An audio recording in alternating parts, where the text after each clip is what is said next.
Today, I'm gonna test 5 Lego boats in different types of liquids to see how viscosity affects the buoyancy force. That is so cool. Or to put it in less scientific terms, we're gonna play sink or float with Lego boats. Starting with our control boat, and we're gonna put our little Ooblot in here and test to see if it floats inside our tank of water. Oh, filling up. It's going down. So as you can see, our Lego boat has filled with water, so I'm gonna call that a sink. Now that we've tested with water, we're gonna move on to our next liquid. For each liquid we test, I'm gonna get one chance to add something to the boat to make it float. And if it works, it's a float. If it doesn't, it's a sink. You get the idea. Our first liquid we're gonna test is slime. Dude, I wanna take a bath in this stuff. So the way we're gonna measure the thickness of our different liquids is with what's called a consistometer. And it's gonna measure the viscosity of our different liquids. You can see inside here, there's a bunch of different numbers, and we're gonna see how far the liquid travels during a set time. Push this button down, and start the timer. And it goes all the way to the end.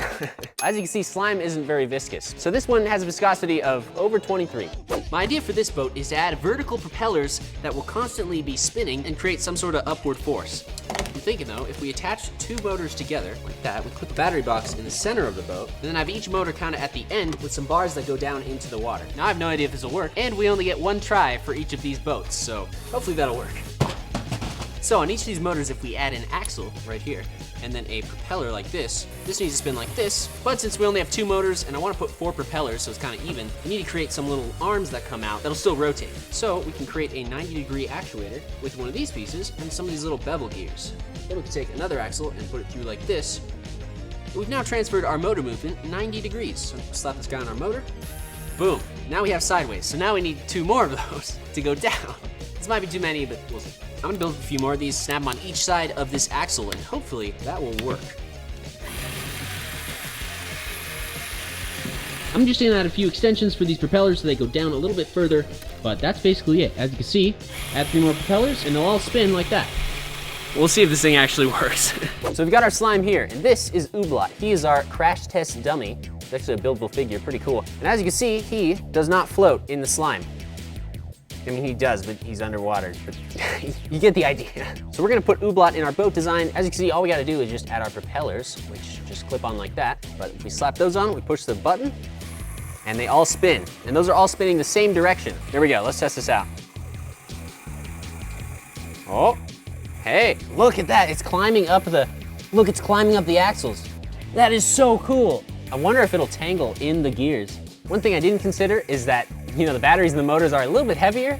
We do have slime on the inside, right under the motors there, on the inside of the boat, but it's not affecting the flotation. I think it's still positively buoyant. I'm really curious though, if I flip the switch right here, turn it on reverse, if it'll actually dig down into the slime. Let's see. Does it do anything? It doesn't change anything other than make it bob up and down. All right, I'm gonna call that a float. Let's go. Oh, those propellers in the slime is really cool. The next liquid we're gonna test is cooking oil. I'm not sure about this one. Let's get the viscosity of our oil here and start the timer, go. Oil is another substance that does not have very high viscosity. For the oil boat, my idea is to build a pneumatic pump inside the boat that'll shoot air underneath the boat and create bubbles in the oil that will make the boat float. Now, I have no idea if this will work, but I know that we can make a pneumatic pump. So the way we're gonna do that is with one of these guys. This is a pneumatic actuator. Actually, this is a pump, because it only has 1 exit. So the cool thing about this is if you take a pneumatic tube like that, you can kind of hear that noise. That's air pumping out. So if we put this in here, you can see it makes bubbles in the water. So now all we have to do is figure out a way to motorize that. I've actually come up with this beautifully designed, patented design for a pneumatic pump. You basically take 2 of these. You put a little pin through both the black sides, so those will stick together. And then we connect this to a Technic brick by putting an axle through with a bushing, kind of slide those on there like that. Then to get that opening, closing motion, you can see if we have something circular, like a cam that rotates. So if we take 2 of these little discs, snap those together on an axle, snap that on there. Then we just gotta connect this to a motor, and there we have it.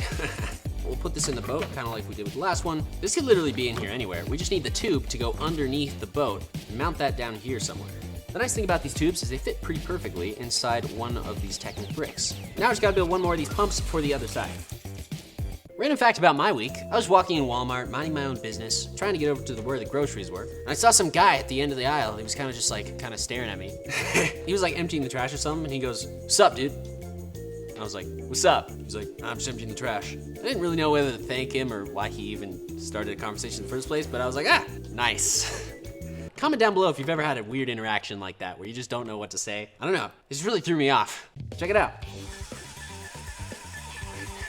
This is not gonna work. Let's test it out anyway. That is the amount of oil that the average American eats every 6 months. So first we test if Ooblot sinks or floats. There he is, he's sinking. Now he's back. He could do better on a boat. This one, you push the green button on top and pneumatic pump spin, and here we go. Let's see what happens. Are bubbles forming? Hey, they are forming. Check that out underneath, they're forming underneath. That's perfect. And, okay, but the inside is filling with oil, so that's not perfect. It could be worse. Yeah, you can see the inside sort of filling with oil. Not the most ideal thing. Look at that, it's already like up to the battery pack. I wonder if we can directionalize the tube so that it swims in one direction. Let's see, put these tubes backwards. In theory, if that works, it should start going this way. It is kinda, look at that. When the bubbles come up, it kinda like pushes it just barely. I'm quite impressed at how well these boats are floating so far. I really figured a lot of them would sink. So I'm gonna call it a float. And Ooblot is still hanging in there. You did well. All right, I changed my mind. This is a sink. There was like 90% oil in this. The next liquid up is tar, a very sticky substance usually used when coating driveway. We'll pour our tar in here. And we probably should have shut it first, but that's okay. We'll just keep going. If we start our... What are we at? Hey, it's actually pretty accurate. Looks like tar is about an 11 or 12 on the viscosity scale. Super scientific, ain't nobody perfect. Now, for the tar, I am just going to add a bunch of balloons. The idea for this is that the helium in the balloons, which float, you know what, I'm not gonna try and science this. Have you ever seen the movie Up? That's what we're gonna do. So I'm just gonna add a few Technic pieces on top of this to create a bar where we can tie all the balloons on. And there we have it. Goodbye, my friend.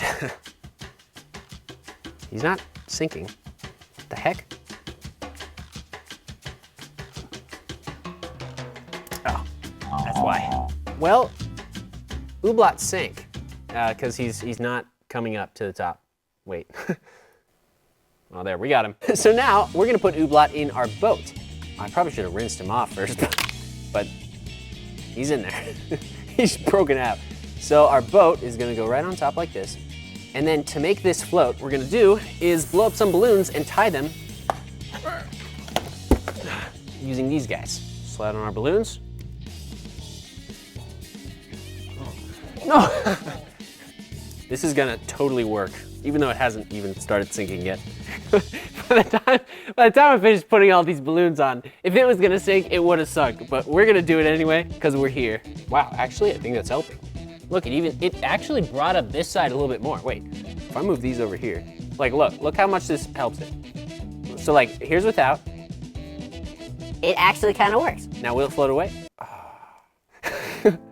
Yeah, this didn't work, so we're just gonna. The Lego boat already floats in the tar, so this is a float. The next liquid up is paint. This should be pretty interesting. 3, 2, 1, there it goes. In 15 seconds, we are at 7, which is a lot lower than the other ones. So to make our boat float in paint, there is an ancient technique we can use. The ancients, I don't know who, I'm gonna be honest, I saw this on YouTube Shorts. They would actually take long pieces of rope and coat them in tar and then stick them between the boards in the boat. And so I thought to myself, hey, we have some tar. Since our control boat is multicolor, it'll be a little hard to see if paint's getting in the inside, so I built a white boat, which is essentially the exact same. We take our liquid tar, pour some of that out, and some of these cheap threads I got. Oh, it smells like a parking lot. Dip this in the tar. We'll put this across there. And then with our clean hand, put this back on. I mean, it might work. That's already such a mess. So now we just need to do that for all the brick layers, one after the other. Better get to work, I guess. Now some of these pieces, it's a little hard to fit a string, so I'm just gonna like rub a little tar from my finger. See if that works.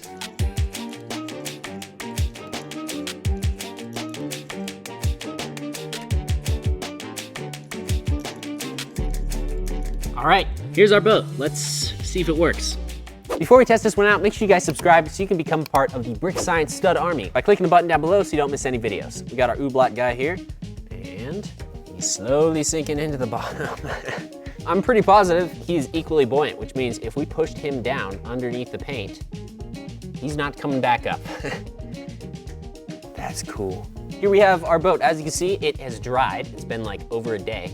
And the tar-soaked strings in between the bricks, I think may work in some places. I have no idea. Let's let's give it a try. That's why we're here. We're up. Well, we needed to get in the water anyway. So. We also ran out of crash tests, so we're just gonna put regular Ooblot right inside the boat like that. And it looks like it's floating. There's no paint on the inside of the boat. Actually, you can kind of see it getting in right here. If you look really close, there's some red paint coming in. Yeah, like we could just push this down and it's not sinking into the boat. Wow, the tar strings are actually working. The only places I can see it coming in are in the parts where I realized later I missed some of the strings, but paint floats. Also, that looks sick. Let's test the next one. The next liquid we're gonna test is pure honey. We'll see what happens. This is gonna be fun. Here we go. Wow. Honey's a little bit more viscous than paint, and looks like honey's about 10, which isn't bad. What we're gonna do is take two motors, create a sort of wheel on both sides with flippers that will spin and sort of churn the honey. Now, I don't think it's gonna churn the honey at all, but I do know the best way to stay above water when you can't swim is to flap your arms around like this. So we're gonna just try it and see if it works. We just gotta create a pretty strong mount for this on top of the battery box, so it stays, well, literally just like that. It's pretty decent. So now we got a strong attachment for the motors, we just need to build the flipper. And for that, I think the best way to do it is to take a axle and a couple of these, and we'll just start with one of those like that. Now, we gotta make sure this sticks in here so it, can spin. In order to do that, we need some sort of axle, so let's just grab this, and this has an axle hole in it. Just put it in there, and boom, now this thing spins. And since we wanna make this a double paddle, we can put this here, and do kind of the same exact thing. Now I'm just gonna fill in the gaps and extend these with more lift arms. Now if you guys are thinking, hey, this design looks kind of familiar, that's because we used it before in the all-terrain vehicle video, and I'm pretty positive it worked. Here we go.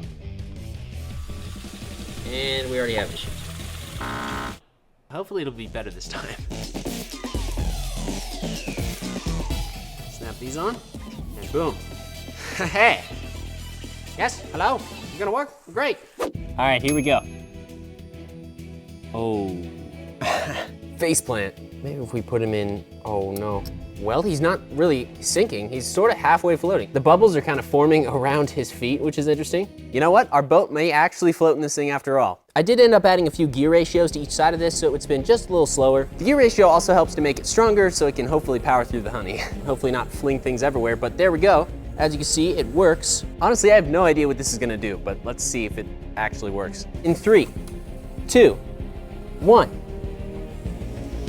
Oh, it's actually working. Look at that, it's like swimming in the honey. Oh my gosh, it's half sunk. Can we get this one in there? Yes, look at that. It's working. It's totally working, let's go. Oh, now it's just burying itself. Oh gosh. Check it out. Dude, I had no idea this thing would actually swim. Look at that, guys. That is a complete success. Well, it sunk to the bottom, but it did swim all the way across, which I did not think would work at all. Oh, what a mess. Huge thanks for watching, guys. Check out one of these two videos popping up on the screen. I gotta deal with this giant mess. I'll talk to you in the next one. See ya. This is a bad idea.